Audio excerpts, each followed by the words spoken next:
And just like a gift from God, my prayers have been answered. We have some new content. Scientists, what's the scariest fact that no one knows about? Now, this is going to be interesting because this video is a year old, 2 million views. Let's see what it does for the channel. Will we get a new audience? Will we get the same audience that enjoys this new content? Or will nobody watch this video? And if that's the case, well, thanks for watching the video. Let's go ahead and check this out. Hello, scientists. What's the scariest science fact that public knows nothing about? What's a scary science fact that the public knows nothing about? There's a gravitational anomaly in space called the Great Attractor, which is pulling everything within the Virgo and Hydra Centaurus superclusters towards it. It lies 150 to 250 million light years from the Milky Way, which itself is being pulled towards it too. The scary part is that relative to us, this anomaly lies within the same plane as our own galaxy, making it very difficult to observe.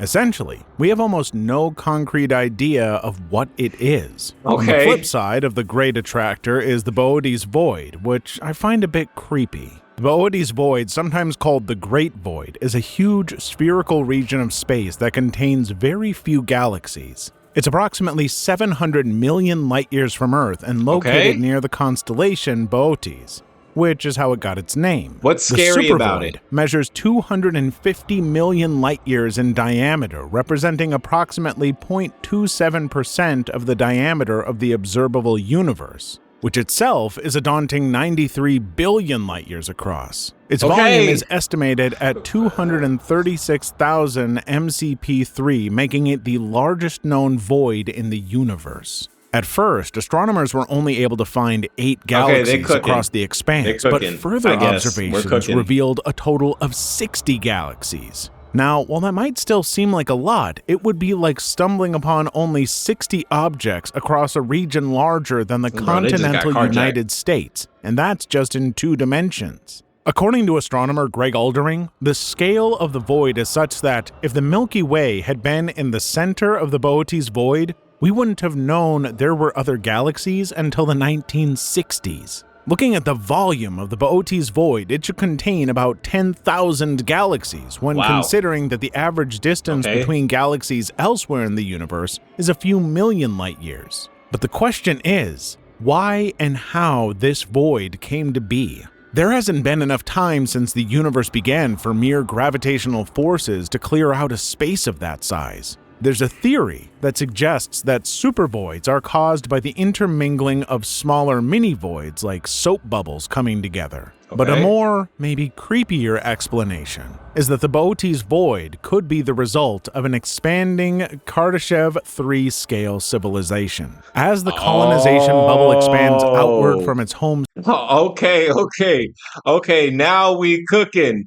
Now, bro, it took 2 minutes and 38 seconds, but we actually are cooking.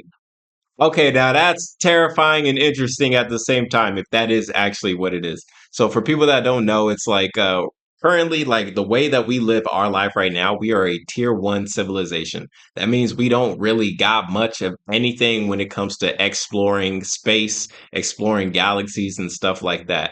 In a tier 2 civilization, we would be basically able to like travel to stars with no issue whatsoever. And then a tier 3 civilization is like, bro, it's absolutely insane. It's absolutely insane. It's like the easiest way to explain it. System, the civilization dims each star and subsequently each galaxy it encounters by blanketing it in a Dyson shell. This might also explain why the void has such a nice spherical shape. Oh, and we are seeing a snapshot of the void 700 million years ago. Because it's in the past. A lot could have happened in 700 million years that we just cannot see or know due to the inherent speed of light. Yes. Sweet dreams, everyone. If your dog swims in a lake after receiving a spot-on flea treatment, it absolutely decimates the invertebrate population. A large dog swimming in 8 Olympic swimming pools worth of water soon after treatment will leach enough neurotoxin to kill 50% of the lake's invertebrate population within 48 hours. There's some awareness of this, but it's not being taken seriously enough. Scientific literature conclusion on Alzheimer's disease and other neurodegenerative diseases in general is that the diseases start decades before first obvious symptoms. and that we need to treat them at this stage. When you exhibit obvious symptoms, it's too late. Oh, your brain man. is already mush. Damn. If you get diagnosed with Alzheimer's at 65, you had the disease since your early 40s at least. And you experienced very mild symptoms but didn't notice it. And your brain fought like hell to compensate for the deficit. When you get diagnosed, your brain is already severely damaged and will never recover from the deficit. Cancer geneticist here. Most cases of cancer that are sequenced generally just denote the prognosis or how long a patient has to live, rather than treatment options. People always say, let's cure cancer. However, this simplifies cancer as though it's only one disease. It's far more complicated than that. I studied at one of the largest cancer hospitals in the world, where the motto is to make cancer history, but the only obtainable goal is to make it chronic. We study and research as much as possible, but every cancer requires different research, and unfortunately, the powers that be often prohibit funding and proficient research. It's work I am passionate about, but also a broken system that is infuriating to work in. In the UK, about 17% of people have fetal alcohol syndrome, McGuire et al., 1992. As much as 17% of us are developmentally disabled simply because, prior to the late 90s, a large proportion of British mothers drank during pregnancy. 41%. Oh, that's Thankfully, crazy. the prevalence rate has been falling fast since the late 90s when all this research was published, but it's terrifying to see how much of an effect FASD is having on society. The Cascadia subduction. I ain't gonna lie, bro. This gameplay in the background is crazy. It's like bro steals a car, drives around, crashes it, gets out, steals another car, keeps driving.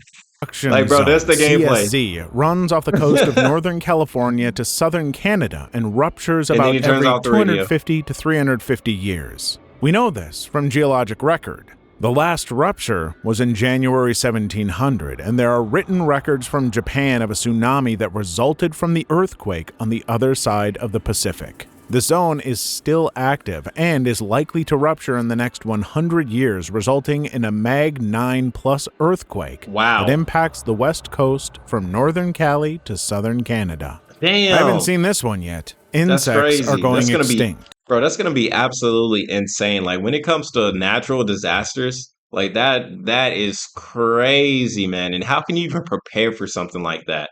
Like, bro.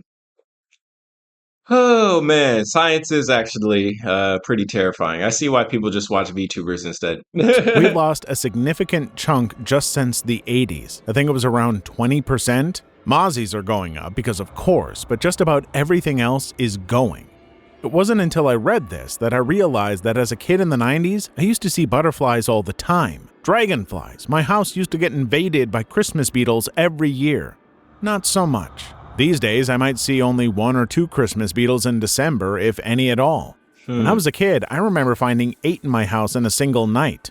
Same house.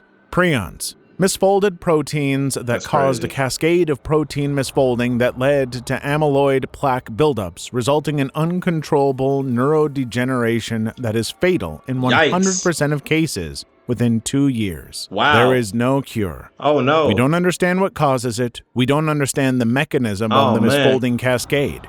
We don't even fully understand the structure of the misfolded proteins. It could, in theory, happen to anyone at any time, and there's no way to tell until you start showing symptoms, at which point you might have 18 months to live if you're lucky.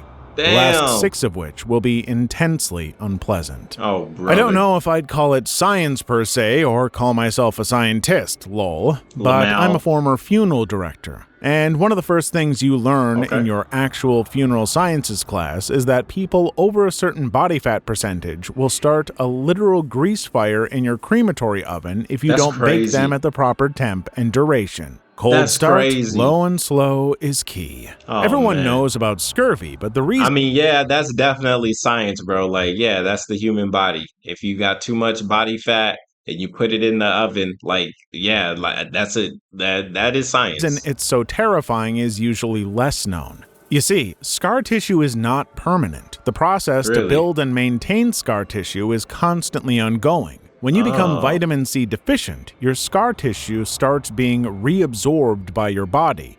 opening up any and all old wounds. Oh, wow. If you have ever had surgery, those internal incisions will open back up. That's terrifying. Fortunately, it doesn't take a lot of vitamin C, and it's abundant in our food sources, but it's still a little creepy that you could just start falling apart without it. True. Soil science-adjacent researcher here.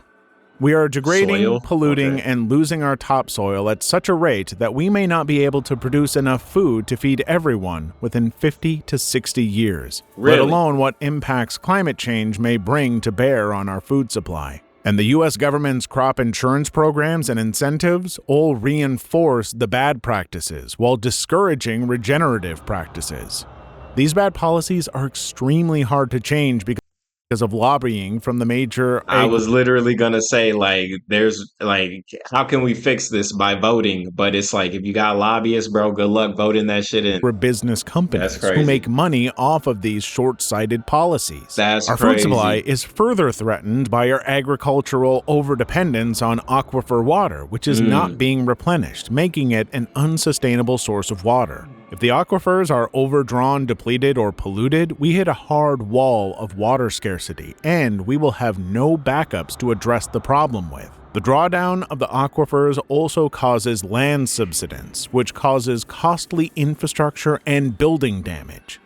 It might be time to leave the States. If you still living there, hey man, 50 to 60 years, bro, that's around the corner. The general public does not realize the impending crisis that will be caused by the confluence of these factors. Here are a few scary medical science facts regarding CPR that you won't often hear in your first aid/CPR class put on in school. I only learned this stuff after schooling to become an EMT. What's the success rate of CPR?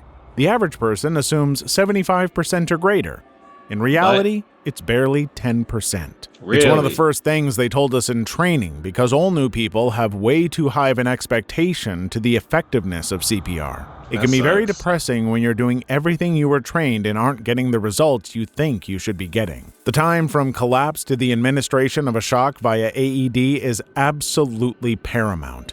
They say the chances of survival drop 10% per minute. Wow. Oh, and rescue breaths? If you're not very, and I mean very careful, you'll cause gastric dissension. You'll literally be blowing up their stomach and they will vomit. Then there's the cracks and crackles. If done right, it'll sound and feel like you're breaking every rib in little old lady Nelson's chest. You're likely not, it's cartilage and other bits shifting. Although if you're a bit too vigorous, you may very well break a rib or two. But hey, they're already dead, so it doesn't matter.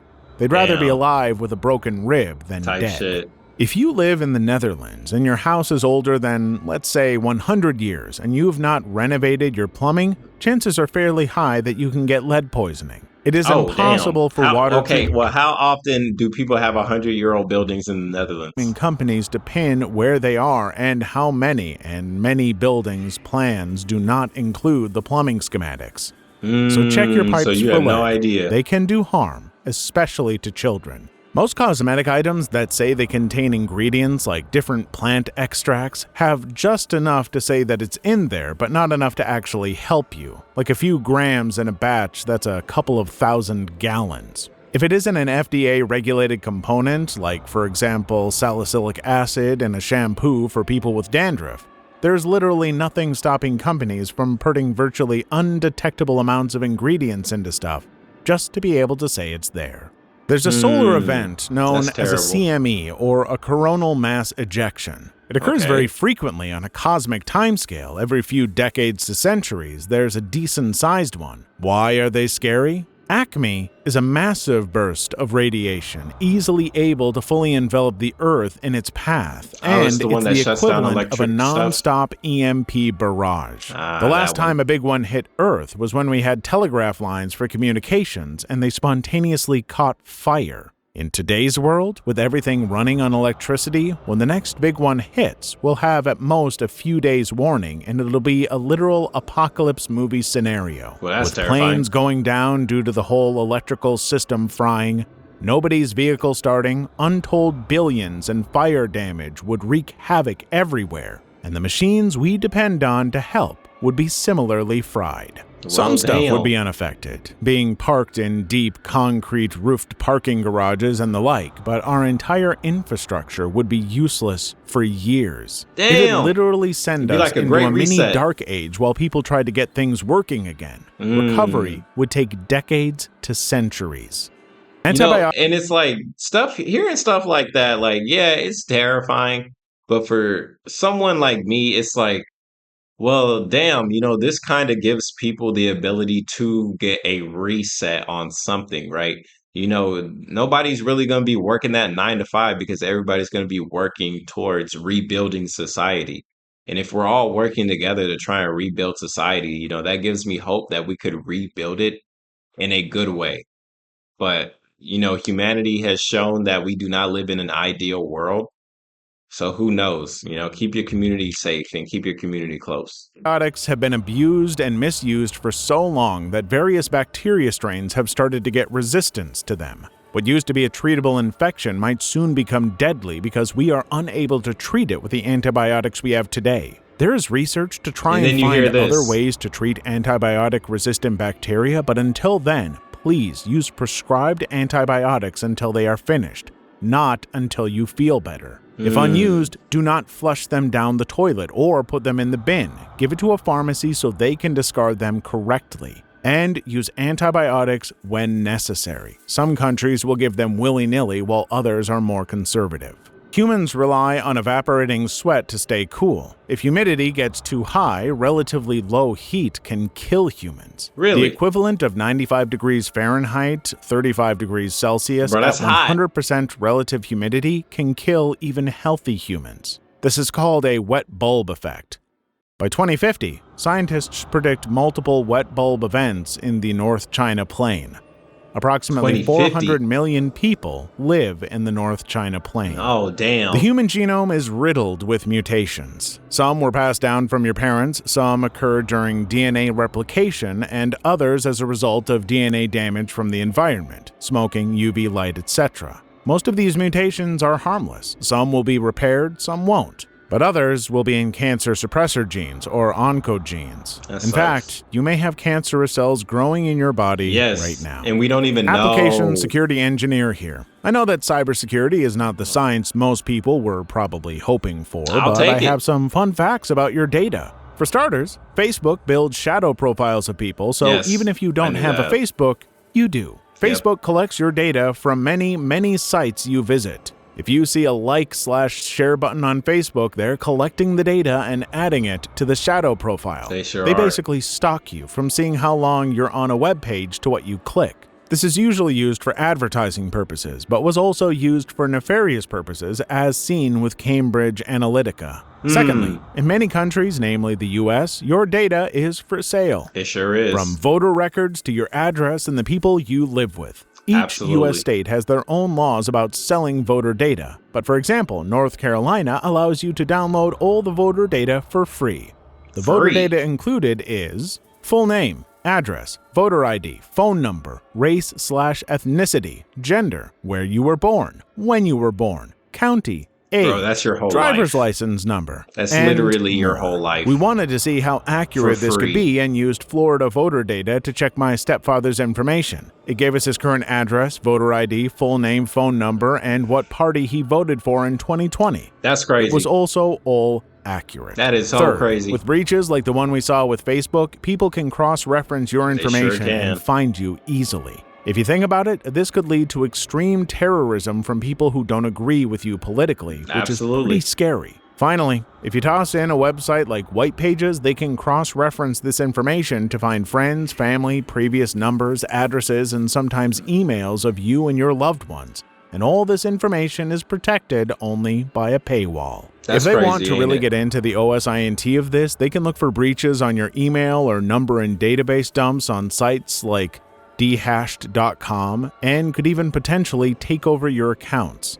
Some breaches might even include hacked voter data, which straight up leaks your social security number. Oh, fudge. Botox is made from the botulinum toxin. This toxin is produced by the bacterium Clostridium botulinum and is considered to be one of the most poisonous, lethal substances known to mankind. The toxin is a neurotoxin that blocks nerve signals to muscles. Neurotoxin. Consequently, it prevents muscles injected with Botox from contracting, tensing, so they become weak or paralyzed, thus improving the appearance of wrinkles and fine lines. Fortunately, though, Botox is only injected in small, targeted doses and is considered extremely safe, as long as it's made and provided by a licensed professional. The original nuclear bombs leveled the... And you know what? That's what makes it scary as well, because there's a lot of people that do these like cosmetic surgeries, like plastic surgeries, Botox and stuff like this. They get them done in other countries because it's cheaper, but just because it's cheaper doesn't mean it's safer. Cities they detonated over, yet are considered puny by today's standards. The most powerful nuclear bomb ever created, the Tsar Bomba, had an explosive yield 3,000 times more powerful than the original nuclear bombs. That's crazy. And its power was calculated to be more than 10 times the combined power of every single munition used in World War II. Wow. That includes every bullet fired, every grenade thrown, every artillery shell fired, every bomb dropped, and of course, the 2 nuclear bombs dropped. It was detonated 4 kilometers from the ground over the remote Cerveny Island, yet still completely destroyed towns within a couple of 100 kilometers of the blast and broke windows as far away as Copenhagen, Denmark. The shockwave from the blast circled the globe 9 times. The plane that dropped it was given a 50-50 chance of survival. Yet, the bomb was originally designed to be twice as powerful. Our food is becoming less nutritious. Plants take in CO2 gas and convert that into carbohydrates through photosynthesis. The increase in atmospheric CO2 concentration we have caused means that plants are producing more carbohydrates, sugars, and structural carbs like cellulose. However, the mineral, micronutrient, and protein content of plants is not increasing. Plants today contain more carbs than plants 100 years ago, generally. This may be a contributing factor to the obesity epidemic, since more total calories need to be consumed in order to reach total nutrient requirements. Physical oceanography. How can we fix that? The world's that? Climate is driven by the meridional overturning circulation, what you might have heard of as the global conveyor belt. Essentially, this is the formation of cold and salty deep-water masses near the poles, North Atlantic, Antarctica, that sinks to the bottom of the oceans, which then upwells in regions like the Indian Ocean and the subtropical Pacific. No deepwater formation, no upwelling. No deepwater formation, no movement of heat on a large scale, theoretically, in the oceans. The heat capacity of the oceans is orders of magnitude greater than that of the atmosphere. If that heat isn't moving around, the world's climate rapidly changes. Thanks to the melting of the Greenland ice sheet, there's going to be a lot fresher water in the North Atlantic. No salty water, no deep water formation. No deep water formation, no conveyor belt. No conveyor belt, no Gulf Stream or anything else driven by geostrophic motion. Climate apocalypse. I work in the oil industry, and H2S is scary. The gas is produced as a result of the microbial... Like, it's crazy reacting to this. It's like, all I can say is, damn, that's crazy. Like, damn, that's insane. Like, oh my gosh, that's wild. Like, that's scary. And it's like, yeah, that's all I can really say, bro. Like, is there a way to work around a lot of this stuff? Well, I hear a lot of it. Like, when it comes to climate as well, it's like a lot of that stuff, man, it's a little too fucking late, to be honest. But, it's probably why, Elon keeps trying to get us to Mars and shit, because, I ain't gonna lie, bro, it seems like Earth is doomed. And H2S. But hopefully we can fix it. I know a lot of other countries are working towards, like, becoming more green efficient, more energy efficient and stuff like this. Hopefully it can make a turnaround for, like, the coming generations, but we will see. Is scary. The gas is produced as a result of the microbial breakdown of organic materials in the absence of oxygen. Colorless, flammable, poisonous, and corrosive. H2S gas is noticeable by its rotten egg smell. But the scary thing is that in huge concentrations, your ability to smell it can vanish instantly. Really? And you won't notice you're dying until you just fall over dead. Wow. There have been occasions when people working in sewers have encountered it and died. Then when coworkers went to check on them, they died too and created a chain of about 5 to 6 people going to check on previous people and dying. I wear a H2S monitor at all times, and if it beeps, I look at it and evacuate the area. If it's under 60 parts per million, I walk. If it's over 60 parts per million, I run. Please leave your story in the comments. I would love to make a video on them in the future. Also, all right, man. No more creepy stories. That was absolutely terrifying. Oh, this is a horror channel, of course. Yeah, I'm fine with checking out some more of these like Reddit questions, but definitely like no more of this creepy, scary shit. I don't even know why I decided to watch this. I just saw it popped up and I was like, oh, cool, it's a Reddit video. Let's check this out. Yeah, I'm gonna make sure I don't check out no shit like this ever again. This is nightmare fuel. Anyways, thanks for watching. I, I was gonna say have a good night, but I don't know how you guys can have a good night after watching something like this. So yeah, we're gonna go back to watching something more family friendly. Anyways, it's your boy KhunShawn, and I'll see you guys on the next one. Peace.